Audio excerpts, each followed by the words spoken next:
আমার টাকা আমার সময় দিয়ে কিভাবে অন্য অনেক মানুষ হাসি খুশি থাকে, আবার আমার টাকা কিভাবে নিবে সেই প্ল্যানিং শুনতে যায়, নিজের সারাটা দিন কীভাবে নষ্ট করে সব কিছু মেলা থাকবে আজকের ভিডিও। আসসালামু আলাইকুম, কেমন আছেন সকলে? আজকে হচ্ছে শুক্রবার, জুম্মা মোবারক। তো আজকে আমি চলে আসছি আইসিসিবিতে, মানে বসুন্ধরা ইন্টারন্যাশনাল কনভেনশন সেন্টার যেটাকে বলে, এখানে আছে হচ্ছে একটা ই কমার্স সামিট। তো ই কমার্স সামিট যে হোস্ট করবে সে হচ্ছে যিনি ফাহমিদ আল নাইম নাম ওনার। তো আমি যখন এন্ট্রি নেই, ফরচুনেট বলবো না আনফরচুনেটলি বলবো আমি জানি না, তো উনিও তখন এন্ট্রি নিচ্ছিল, তো আমার এন্ট্রিটাও ভিআইপি এন্ট্রি হয়েছে আর কি।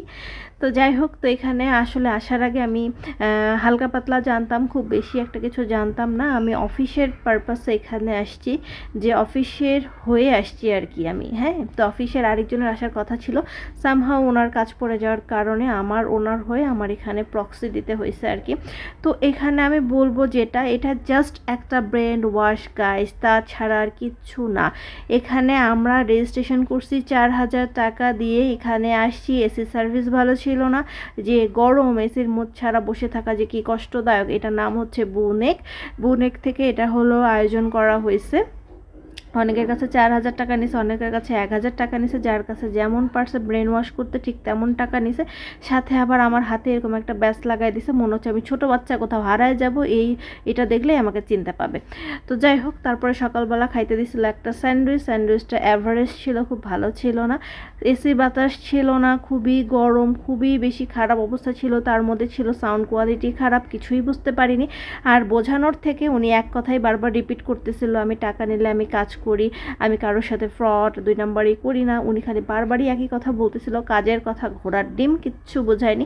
তারপরে আমার মাথা এত বেশি ব্যথা করতেছিল গরমে, পরে আমি আশেপাশে চা কফি খুঁজতেছিলাম, পরে দেখি যেখানে কফি দিচ্ছে, পরে এখানে নেসক্যাফের কফিটা খাইছি। এই নেসক্যাফের কফি তো জানেনি যে কতটা জঘন্য, একটুও ভালো না, খালি মনে হয় যে পানির মধ্যে একটু কফি দিছে। তারপরে যেহেতু শুক্রবার ছিল, নামাজ শেষ করার পর খাইতে দিছে। এই খাবারটা বেশ মজা ছিল, টিকিয়াটাও মজা ছিল, আর এটা ছিল মূলত কাচ্চিটাও ভালো ছিল। তো এরকম করার পর প্রোগ্রামটা শেষ হয়ে যায়। প্রোগ্রামটাতে মূলত ছিল তারা দেখাবে কিভাবে বুস্টিং করে, ই কমার্সে কীভাবে যাবে, বা তাদের জিনিসটা সম্পর্কে ডিটেলস বলবে। কিন্তু না, তারা বিভিন্নভাবে কোর্সের মাধ্যম করছে, যেখানে আবার টাকা দিয়ে সেই কোর্সগুলো করতে হবে। মানে টাকা ছাড়া কোনো কথা নেই, তোমার টাকা, তোমার সময়, তোমার ইনভেস্টমেন্ট, যাও ওনাদের খালি 2-1 কথা শুনবা, তাও কোনো কাজের না। পরের স্টেপে বুঝতে গেলে আবার টাকা দিতে হবে।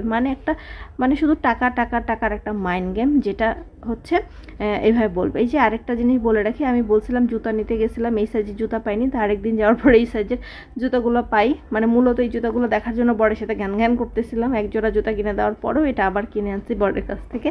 তো যাই হোক, তো এই দিনই ছিল ফার্স্ট ডে, জুতাটা পরেই গেছিলাম, ভাবছিলাম যে ভালো কিছু হবে, ভালো কিছু শিখবো। কিন্তু আমার কাছে মনে হয়েছে আমার পুরোটা ছুটির দিন পুরোই মাটি। যদি কিছু শিখতে পারতাম, যদি কিছু জানতে পারতাম, তাহলে ভালো লাগতো। মনে হচ্ছে না যে একদম রাজরানী হেঁটে হেঁটে যাচ্ছে আমার ছায়াটা। তো সামিট শেষ করার পর আমি 5:30 পর্যন্ত ওয়েট করছি, যে কিছু জানবো এই আশায়। কিন্তু এমন তারা প্রোগ্রামটা সাজাইছে যে একটু পরে বলবে, এরকম করতে করতে আমি 5:30টায় বেরিয়েছি। আমার এত খারাপ লাগছিল। তো এইটা হলো ভিডিও। আল্লাহ হাফেজ।